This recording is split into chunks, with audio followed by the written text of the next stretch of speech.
Kuha muna tayo ng update mula ho sa ating kababayan dyan sa bahagi ng Qatar sapagkat may mga naitatala pa rin ho na mga panibagong pag-atake ang Iran.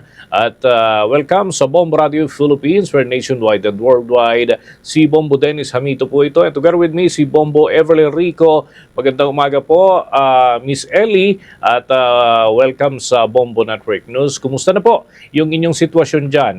I heard may mga pagsabog pa rin, ano? And kumusta ho yung mga daily supplies, ano, kung hindi po kayo nakakabili ng regular, ano ho ang sitwasyon ngayon? Wala naman po, pero nararamdaman po namin at naririnig namin yung mga pagsabog, yung yanig ng lupa ay nararamdaman po namin. Pero safe naman po kami. Safe naman po kami, sir. Nung unang nangyari to, syempre normal lang po na mag-panic buying. Pero dito po kasi sa Qatar, sobrang dami pong delivery. So yung iba po mas natili po sa bahay at mag-order na lang po online. Medyo may delay po ang pagdating ng delivery sa bahay, pero okay naman po lahat. Hindi naman po kami nauubusan ng supply. Sadyang I think ready po yung Qatar sa mga pagsubok na ganito po at pangyayari. Okay, I'm just curious, ano, nasa pinakasentro ho ba kayo ng Doha o nadyan sa karatig lamang na lugar? Kasi parang itong record, ano, parang yung mga sentro ho, yun talaga yung nagiging target. So, saan po ang inyong pwesto at kung saan po kayo nagstay? Medyo distansya po ako, sir, eh. Pero kahit ganun po, naririnig po namin yung mga lakas ng pagsabog. Tulad kagabi po, bandang 1:30 a.m. Doha time, sobrang lakas po talaga ng pagsabog. Hindi po nga po kami nakatulog.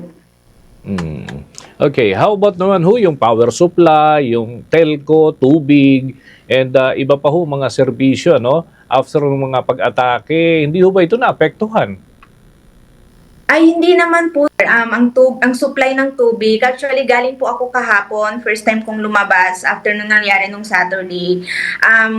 Medyo wala po masyadong tao kahit sa grocery. Tatlo lang po kami na customer. Pero lahat po kumpleto. Wala po yung tubig, yung bigas, mga pagkain, frozen goods, lahat po kumpleto po. Okay din po. Yung tubig, hindi din po kami nawawalan ng tubig. Yun naman po, wala po talaga kaming problema pagdating sa pagkain. Pag-order po, wala po. Lahat po continue. Ayun. Bombo Ever, may katanungan ka?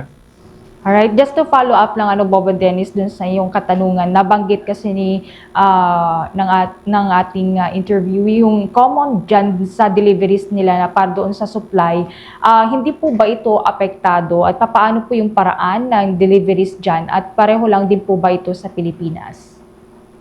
Po. Okay lang naman po dito, yung delivery charge, normal lang naman po, walang pinagbago. Yung mga presyo din ng mga grocery, wala din pong pinagbago. Ang ginagamit po nila dito ay yung motor. So yun lang po yung ginagamit po nila dito. Siguro yung mga driver, safety lang po nila. Napansin ko po nung Saturday kasi nag-order ako. So nung may pagsabog na, kasi minomonitor ko po yung driver, huminto siya. Okay, huminto siya sa area ng Altumama, ganon. Tapos, nung okay na po, wala nang pagsabog, and then saka po siya tumuloy. As of now po ba, may mga abiso na from the Philippine Embassy para po sa posibleng paglikas po ninyo sa gitna nga po itong nangyayari pong tensyon?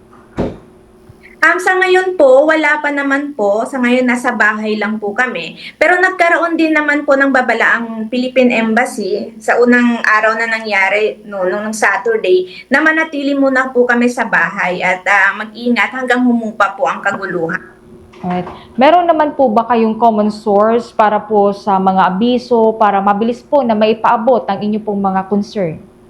Sobrang laking tulong po talaga ng social media. Sa social media po kami umaasa lahat. Updated naman po lahat sa news.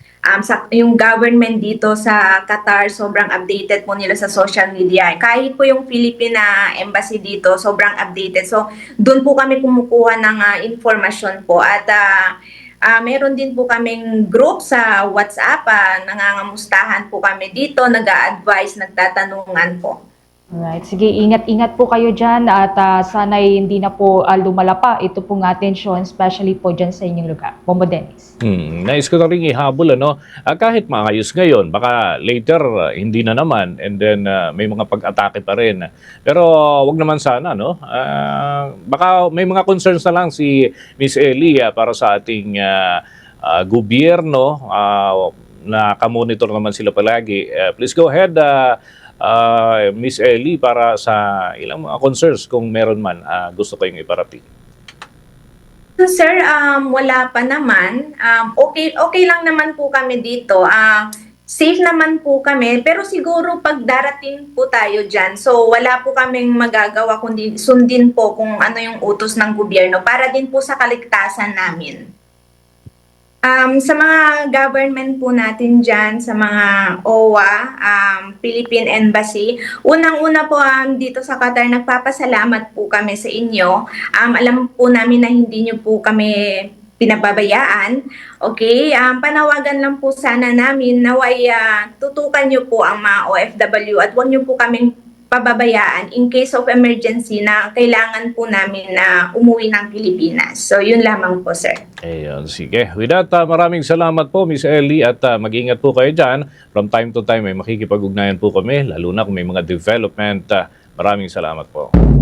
Mga kabombo, mga ka-Star Nation, isa hong kababayan natin nagtatrabaho doon po sa Doha, Qatar, at nagbigay ng mga update sa atin si Binibining Ellie, mula ho dyan sa naturang kabisera o dyan sa mismong lugar kung saan ho ay abot pa rin ng kanilang tanaw at naririnig pa rin ho nila yung mga pagsabog, mga kabombo.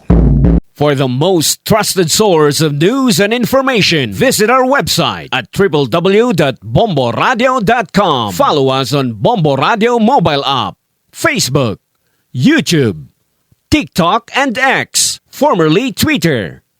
Like, share, and stay connected. Anytime, anywhere.